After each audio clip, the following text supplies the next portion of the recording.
Hello, ladies and gentlemen, and welcome to the REC podcast, brought to you by REC Comics and Collectibles. I'm your host, Roman Chavez, and with me, as always, Erik Icarus. Eric, my friend. Yes. We have some news this week. Yeah, we do. Couple Interesting stuff. Yeah, three kind of topics that really fit into our wheelhouse. Yeah, for sure. Especially our wheelhouse. Yeah, definitely. Right off the bat, we had the Angel 20th anniversary. Yeah. Kind of a reunion. I have not picked up the Entertainment Weekly issue yet. I will be picking it up. I did pick up the Buffy one last year. Oh, nice. Or 2 years ago. I think it was 2. Yeah, 2 years ago.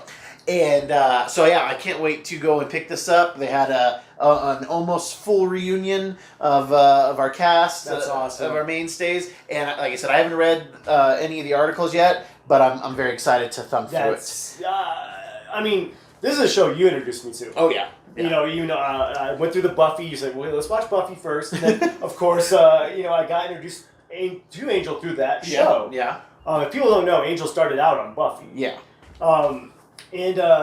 Honestly, I really enjoyed Angel more than Buffy. Yeah. Now, you even told me, like, dude, you're going to like Angel more. It's got a detective, like, it started out as a detective noir story. Angel investigations. Right. You know?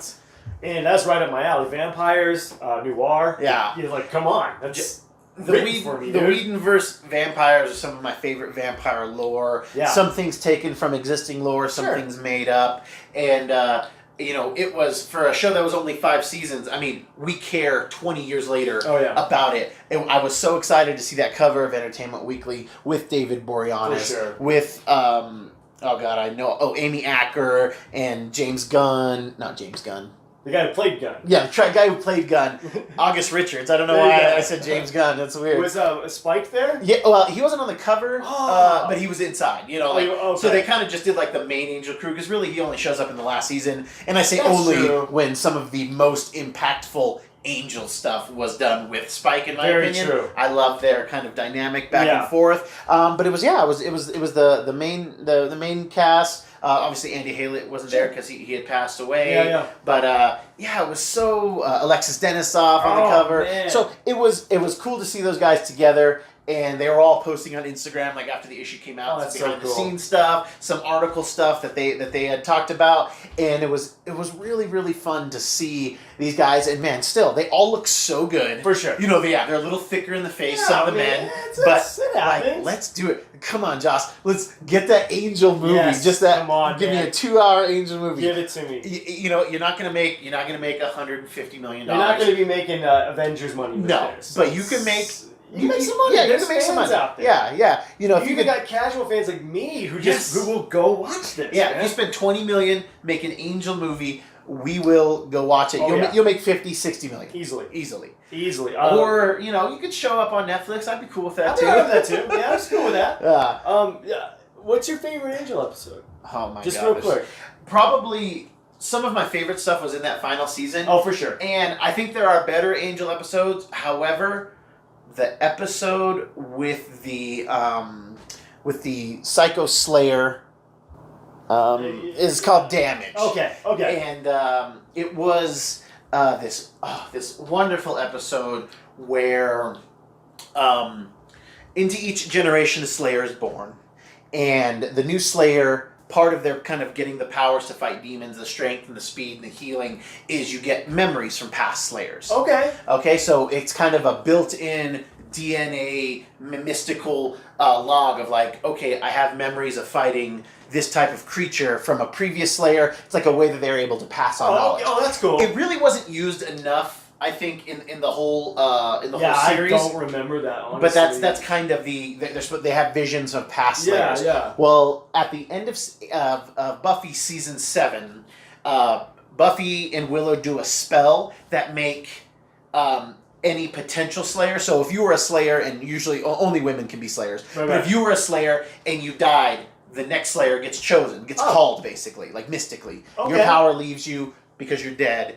Well, Buffy's like, why? And it was, a big metaphor for women and everything. Well, she says, why can't my power be our power? So her and Willow do a spell to which anybody who can be a Slayer, is a potential, is imbued with gets those powers. Oh, wow. And it's not always the best thing. So in this episode, Damage, you see this girl, she's probably in her late teens, early 20s, and she's like in a psychiatric ward, and she's just like scribbling on the walls. There's all these like pictures and everything like that. And then she's able to get out, and she's like strong, and she's fast. She's like all these pictures that she's drawn are like, crazy stuff, like demonic stuff and everything. Right. So Angel goes to check it out.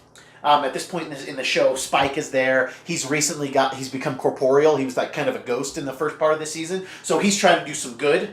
So he's kind of investigating it on his own. And he's like, oh, this is a demon possessing this girl. I'm going to go and I'm going to fight the demon. Because in this whole cell, there's tons of demon photos and everything like that. It's like lending itself to that she's possessed. Yes. So Angel then is kind of, Spike's just, I'm going to go save the day because I'm a hero. That's what heroes do. And then Angel's kind of like putting it together. And in each of the photos, there's a little girl in all of them. It looks like a little girl. Okay. But the thing is like, he's like, oh, these aren't sketches of demons. These are sketches of memories of somebody fighting demons. And it turns out this poor girl was kidnapped as a child. Oh, yeah, the whole shebang. Molested, her parents were killed, and all that stuff. So she is completely psychotic. And then because of the spell that Buffy and Willow do, she would have been a potential Slayer down the line. Sure. Or at least had the capacity to do it. So she gets the powers, and all she's remembering is all these demons. And, obviously a metaphor for the man who had taken her and abused her for all those years. Yeah. And all of that stuff. So she's kind of like going through, and it's just this wonderful thing where Spike finds her first because he thinks that she's a demon. He's like, oh, we'll fight demon to demon. And it's one of my favorite... there's so many great callbacks in Angel, and Spike was notorious because he had killed 2 Slayers in his life. Yeah. And that was kind of his claim to fame. Yeah. And years ago in an episode of Buffy, they did a flashback in China during the Boxer Rebellion where Angel is fighting a Chinese Slayer. That's right. And he's fighting her, an explosion goes off, he gets the upper hand, and then he he's going to kill the Slayer, and she's like speaking to him in Chinese. She says something like, please say goodbye to my mother. Right. In Chinese, and he says, sorry, love, I don't speak Chinese, and then bites her. And then he kills another Slayer in the late 70s, early 80s, where he kind of looks like Billy Idol. Yep. And she has a son, I can't remember what her son's name, who was later on in the show, but her name was Nikki. So Spike is fighting this girl who he thinks is a demon, and then he gets the drop on her, and she says something to him in Chinese, and he says, sorry, love, I don't speak Chinese. And then he like is kind of like figuring it out. He's like, oh. He's like, you're a Slayer. He's like, okay.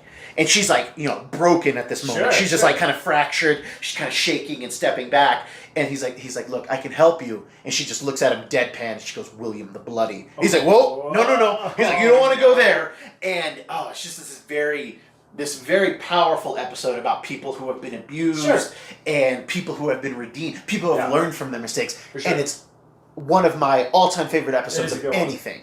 Oh, man. And love that episode. It's good. And I ranted, but what about you? It's Smile Time. Also season 5. Smile Time is an excellent look at ridiculousness in a serious manner. For sure. Please go ahead. Yeah, it's the one where he becomes the doll, right? Yep. Okay, and you have to help me through the story. I just remember the beats. How does he become possessed by the doll? Okay, or how does he get his? There is a morning TV show for kids with these puppets, very Sesame Street. Right. And you see parents like getting ready for work, and they're putting their kids in front of the TV. Yeah. And you see the puppets. They're kind of like talking and playing. And as the parents leave, like the puppets take notice of the children, and they're like, Hey, why don't you put your hands on the screen? Oh, yeah. So the children put their hands on the screen, and the demons who are running this show are able to like suck the life force from these kids. And as they keep doing it, they get sick, and then they kind of, in their last moments, they have a rictus grin. Yes. And the show is called Smile Time. And so Angel Investigations, there's like 40 kids who are like hospitalized or comatose. Right. And they have to, so Angel Investigations goes to look into it. And it's this dark thing where you see like the puppeteer guy, and he's actually like a human-sized puppet. Exactly. And the puppets are actually demons posing as puppets, and they're like controlling him. Yeah. It's so weird. They have this like mystical thing that like changes you into a puppet, basically. That's right. Yes. And so Angel's investigating, and he accidentally opens it, and it turns him into a puppet. And it's just such a ridiculous episode. My favorite scene is when Spike sees him. Yeah. It just... And Angel's like, don't say anything. Don't say it. And Spike is like, you're a bloody puppet. And then they have the fight. Yes. And, God. It is so good. It's like you said, it's ridiculous, done right, done dark, and Spike fighting an angel puppet. I needed it. I didn't know I needed it. Didn't know it, but yeah. I needed it. And there's a great moment when Angel is fighting the like head puppet bad guy, and that guy doesn't know that Angel is a vampire, and they're fighting, and the guy's like, "Oh, you got a little demon in you," and Angel, as a puppet, goes into vampire form, and he's like, "I got a lot of demon in me." It takes a bite. It's so darkly funny. Yeah. Just to kind of lighten up the one we talked about previously. Yes. Yeah, it's good. I think we can agree on that the final episode's just amazing. The final 2 episodes are just so good. Yeah, it's just everything about it is just heartbreaking. For a show, it's the best show that got canceled halfway through to end. No, you're right. It ended very.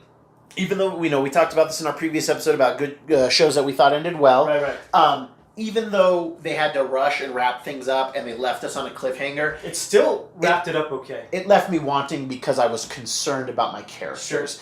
Sure. But it was so powerful. It was so beautiful. The people who died, and how they died, and just like they're reconciling. And again, we talked about it in that previous episode too, where what they did on their last night. Yeah, that's what hits me. That one's up there too. Yeah, most of my favorite episodes are from season 5. Season 5 is great. Season 5 is so good. Honestly, 2 and 5 for me are just great.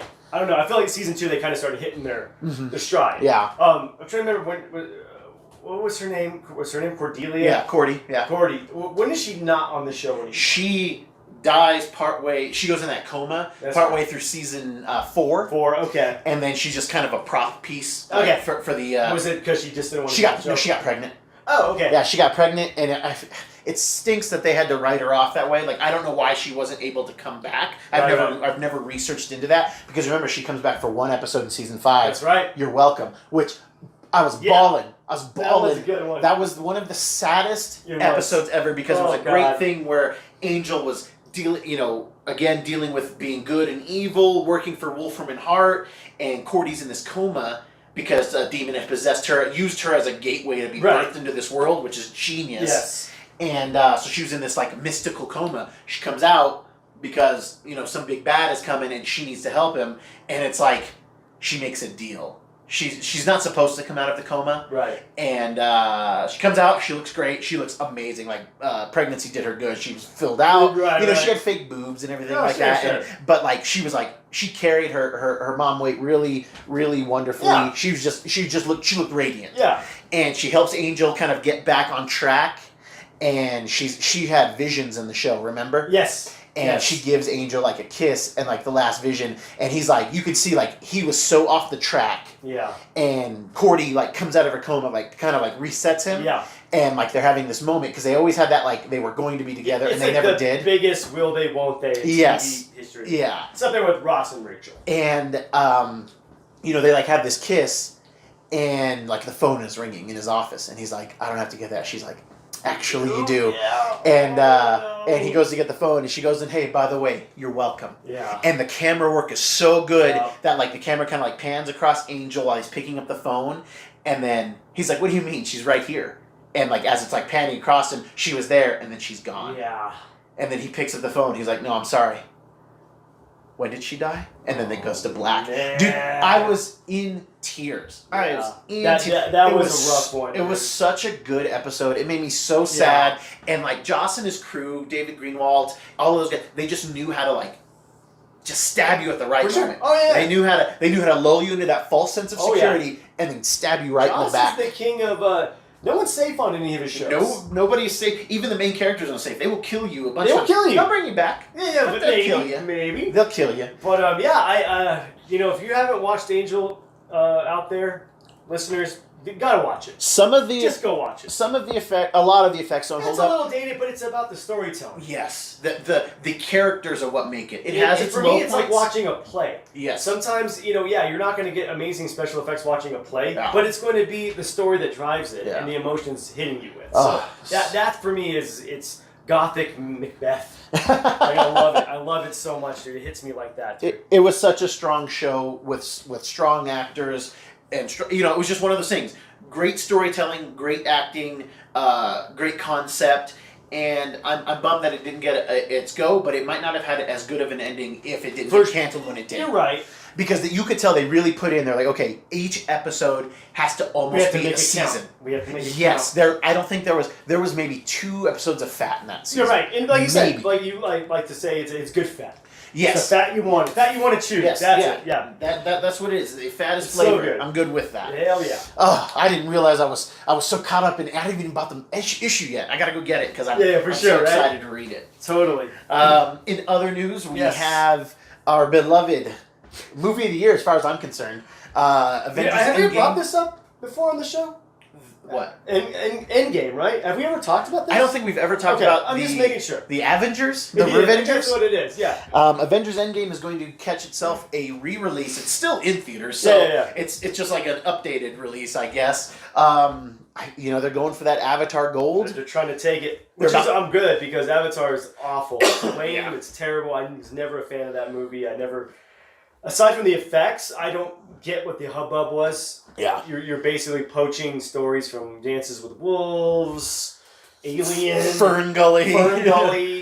But yeah, like you said, they're kind of Kevin Feige's going after Cameron. It was just weird that he kind of just haphazardly, by the way, brought it up in a Spider-Man Homecoming or a Far From Home interview. They're like, oh yeah, we'll be doing a re-release. Like it's no big deal. They're about $46 million away from the record. Yep.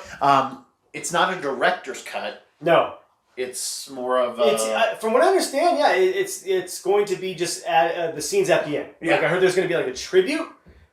They don't say who to who though. Yeah, I would imagine it's to Stan Lee. It would be cool if they had a Stan tribute and a Robert Downey Jr. tribute. Sure. I saw this thing today on Pinterest that broke my heart, and it was Brie Larson at her first Avengers press junket. Okay. And Robert Downey Jr.'s next to him, and the caption was Brie Larson at her first, Robert at his last. And I was like, dang, man. Because, you could see her, eyes, she was just so lighting up from what this was. And you just see Robert Downey Jr. looking very pleased. Yeah. Just looking very, at rest. Yeah. And, it was heartbreaking. Yeah. But there's supposed to be longer scenes, more footage. I'm saying we're going to get our end credit scenes that we didn't get. Okay. In this first release. That's what you think it's going to be? Yeah, from what I've been reading, what I'm gleaming. The thing is, nobody knows. Nobody knows. We're just speculating here. We don't know. They were saying, it's going to come out Friday. I would assume next Friday, because they're not going to reopen it the same week that they're going to open, Spider-Man. Yeah, that's dumb. Yeah, but it's a good way to see, and it is kind of genius because obviously Far From Home is going to be our first foyer into the post, Snap universe, and the events of this are definitely going to have huge ramifications in Far From Home. So it's a good thing. Hey, maybe you went opening night and watched Endgame and you haven't watched it since. Yeah. Well, refresher. Here we're gonna give you a total of 4 hours of Endgame, and then the following week you can come watch Spider-Man, and it'll be fresh in your mind. That spoilers, that wound of Tony Stark dying. Will be ripped open again, and then you'll be able to grieve with Peter in Far From Home. Yeah, that's good. Yeah, man, I never thought about it that way.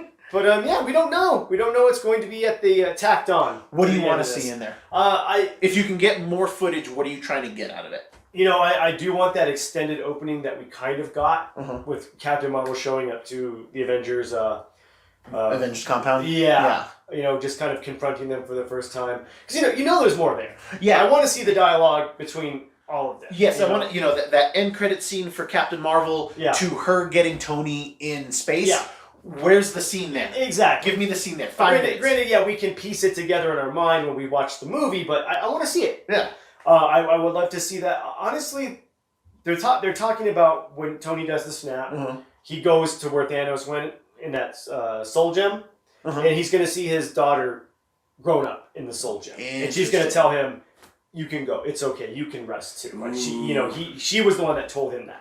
So I think they did shoot a scene for that. So we might get that. Interesting. But I don't know. From what I understand, they're not doing deleted scenes, quote unquote. Yeah, because they still got to make those box set sales, man. They still got to get those DVD sales, those Blu-ray sales. Oh yeah, I'm getting them too. Oh yeah. I don't know. Hopefully at Comic-Con they'll release what the special edition might be. Well, I have to pick one up. Yeah, I mean I might pick up a couple. Yeah, because there's something wrong with me.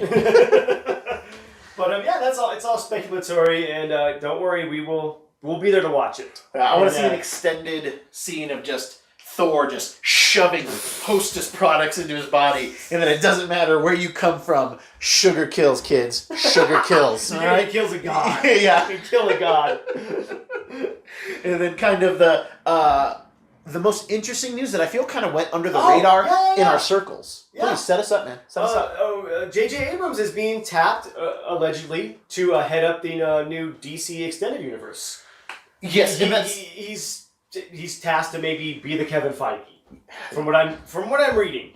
That's what everybody is speculating. We know that Warner Brothers basically gave Bad Robot $500 million. That's right. Yeah. So and it makes sense in a rudderless DC extended universe, right? With no captains. That Snyder's gone, Nolan's gone, Batfleck's gone, Henry Cavill's gone. And they booted Whedon how many times? Yeah, man. How does anybody there have a job more than any? Like, how do you drop Joss Whedon twice? Exactly. Joss Whedon. Anyway. Yeah. Sorry, I'm about to lose my mind. Exactly. Because I would have loved to have seen his Wonder Woman, and I would have loved to have seen his Batgirl. Exactly. It's like this guy. This guy is one of the only male writers that has a great female perspective. Which is oddly. It's odd in a good way. Like, I don't understand how he's able to have their perspectives. And goes out of his way to make strong women. And it doesn't feel forced. No! Like, when he writes something, it doesn't feel like, woman, girl power. Yeah. It's very natural. Yeah. It's... I don't know. He has such a way of like showing guys how awesome women can be. There you go. And I know that sounds kind of weird, but like when my daughters are of the right age, I'm going to show them Buffy. That's right. And I'm going to sit down and I'm going to watch Buffy with them because there's so many things about growing up and being a girl and being a woman that you need to learn from there. And there, and that's the positives and the negatives. For sure. Buffy is flawed. She's so flawed. Oh yeah. But she learns from her mistakes. Right.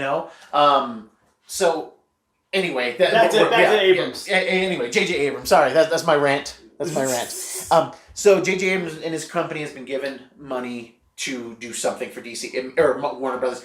I agree with you, and I agree with the internet. It makes sense that he would be kind of heading up the DC extended universe. What would he be doing? And Matt Reeves is a kind of J.J. Abrams, like in that disciple range. Because Matt Reeves did Cloverfield. Oh, that's right. And that was under Bad Robot tutelage and this and that. Absolutely right. So he is, he's part of the fam. It makes a lot of sense. It makes his movie make more sense. Right. And it honestly makes it a little more cohesive. Yes. Like, he's getting all of his old school directing buddies under his umbrella. Yeah. Yeah. And I'm just kind of putting this together as you're telling me this. And it seems like a really good idea. If this is the way they're going. And what were you telling me that you saw today about Batman? Yeah, apparently that Matt Reeves' The Batman is not a direct prequel in the DCEU. Yeah. So I don't know what that means necessarily. Does that mean it's own movie, or it feels like it's going to be its own movie with you saying that, but doesn't it? It might be the starting point for something new. Like, I still think we have to keep Jason Momoa and Gal Gadot. Oh yeah. But I think we're going to have to start living. We're definitely going to be living in a world where Man of Steel, BVS didn't happen, and we're kind of springboarding, like in Justice League, like those three movies. It just didn't happen. If we can't get Henry Cavill back, like we don't need Ben Affleck back. We didn't get enough Ben Affleck as Batman for it to like matter to me. Right. I feel like we got this amazing Superman. And what were you saying about Abrams and Superman? J.J. Abrams had written, and I don't know if it was for the Man of Steel time or if it was for when Superman Returns came out. Oh, okay. But Abrams had written a Superman script that some people say sounded very, very good. Okay. I've never read it. I'm sure it's out there online to an extent. Sure. Or at least a synopsis. But people in the know have mentioned it, saying that they've read a rough draft or an 80-page whatever. Sure. And that it was interesting. Huh. I don't know any of the context, but if you're Warner Brothers and you have to give J.J. Abrams all this money, this guy brought back Force Awakens, brought back Star Wars, and it rocked a lot of people's world. I love those two Star Trek movies. Me too. Yeah. Oh, I really do. Beyond and Into Darkness are great. They're great. They're really good. Into Darkness I like just as much, if not better, than his first one, just because I'm a Benedict Cumberbatch fan. Oh, yeah. I love Khan. And that's funny because a lot of people think that that was awful. Yeah, and I don't. It like really. Yeah. And I'll debate people about it. Like, why did you not like it? Just because it's not the original? Yeah. Look, let's be clear. I want Ricardo Montalban, but it can't happen. Okay, okay, it can't happen. I mean, real quick, the best part of that is the Khan Spock fight. I mean, when he throws that pinch on him, it's hurting him. Yeah, but it doesn't put him down. I think that Zachary Quinto and Benedict Cumberbatch fight on that whatever thing that they were fighting on. Yeah.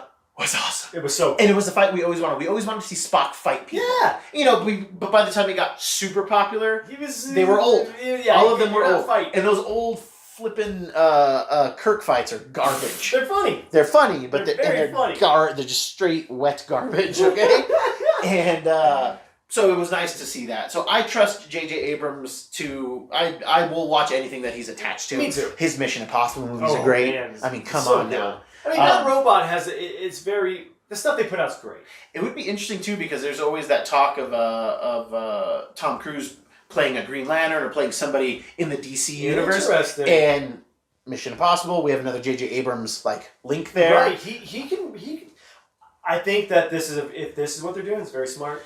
And they need a Kevin Feige. Yes, they do.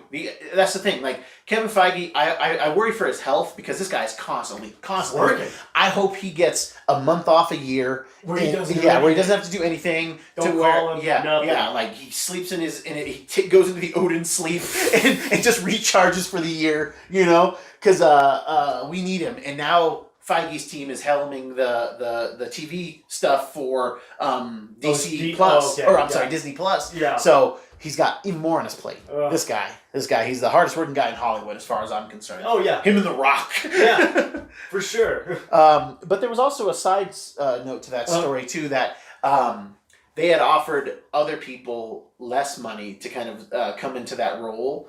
Right. And again, we don't know which role he's going to fill, but we can assume that it's going to be the DC role.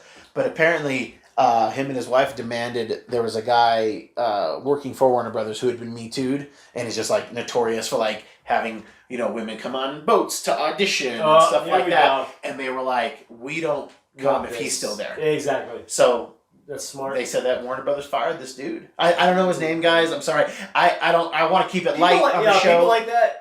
I don't want to. I don't want you guys. I don't want to give this guy any more credit than he needs or any publicity. And I appreciate the people at Bad Robot because JJ runs it with his wife. Yeah, so Mm-hmm. And I think that JJ, like Joss, they put women. I mean, they fleshed out Uhura really well, and not that there was anything wrong with Nichelle Nichols. But it was a product of the time. Yes. It was a victim of the time. And I mean, but still, even it would fit. It fits so well in there because. First on-screen mixed race kiss and everything in Star Wars or in Star Trek, and if they're going to have a strong stance on women in film, and obviously people who are treating women incorrectly, I'm all on board for that. Even if they don't get if they're not doing the DC stuff, they're just doing something else, and they're going to flesh out some other roles for them. That's fine. But I think that when you bring good people like JJ and his wife seem to be, it's going to infect everybody. For sure. Yeah, it's a culture change. There you go. It's a culture change, and it's a change that we need, and I think it's just going to make their product better. Whatever those people touch, even if it's not your number one thing, it's still, you're it's quality. Yeah. It's not for lack of quality, Definitely. lack of direction, lack of care. It's just, hey, that didn't resonate with me. Sure. I know people who don't like, Clover. I didn't like Super 8. It was okay. Oh, really? I love that movie. It hit too close to home. it hit too close to home. So, love it. It was definitely worth a watch, but I wasn't oh man, I gotta watch Super 8 again. No, I'm never gonna watch Super 8 again. Now you put it that way, I've only seen it once. Yeah, but it was great. Yeah, I loved it. And it was beautiful though. Yeah, there was beauty to it. The scene where the aliens taking all the metal and the locket of his mom, and then just him letting it go. Oh my god, that scene chokes me up now. So. Anyway, I digress. I've digressed so much on this episode. I apologize, guys. There's a lot going on, man. But it's a lot of fun stuff. It is, man. It's just we talk about it all the time. It's a great time to be a nerd. It's a great time to be in this genre of things. For sure. And just good movies. Good movies. Even if you don't like comics, man, these movies are just amazing. Yeah. when you're talking about JJ and his wife, I always thought working with your wife was like bringing sand to the beach. But this seems to be working, man. Hey, I love it, dude. It happens, and they always talk about how George Lucas's wife. He was with her for the first 2 Star Wars films, and then they get divorced, and she's not as involved in the third one, and then she wasn't there at all for the prequels, and that she was kind of the force that kind of wrangled it in. Yeah, dude, my wife keeps me grounded too. Like, she does. I can be a lot. Does. So, all right, guys. That's the rumor. That has been our show for today. Yeah. We had some great news across all spectrums. Very really cool, interesting news. Marvel, DC, kind of indie stuff with Angels. Yeah. So that's a good episode for everybody. Yeah. My friend, what did you learn today? Hashtag give Joss Whedon more work. Oh God, right? Yeah, just Marvel, bring him back to write your X-Men. X-Men. Head up your X-Men unit, man. And then Joss, if you do get another bite at the Marvel apple, just stay offline. Stay offline. Yes. All right. Yeah, we don't need them breaking you again, okay? Age of Ultron is amazing. Don't let anybody tell you different, okay? Exactly. I learned that I might have to watch Angel again, man. I'm just like... watch it tonight? I might just cherry pick some episodes and then end up watching all of Season 5 tonight. Yeah, I can see you doing it. All right, guys, if you like what we're doing, please hit that subscribe button. Throw us a like on YouTube. Leave us a comment. Slide in our DMs at REC Comics. We got some stuff for sale. Yeah. Check out our eBay. Check out the Instagram. And let us know what you think, guys. Yeah. Thank you so much for tuning in. I have been your host, Roman Chavez. Still Eric Icarus. We'll catch you next time.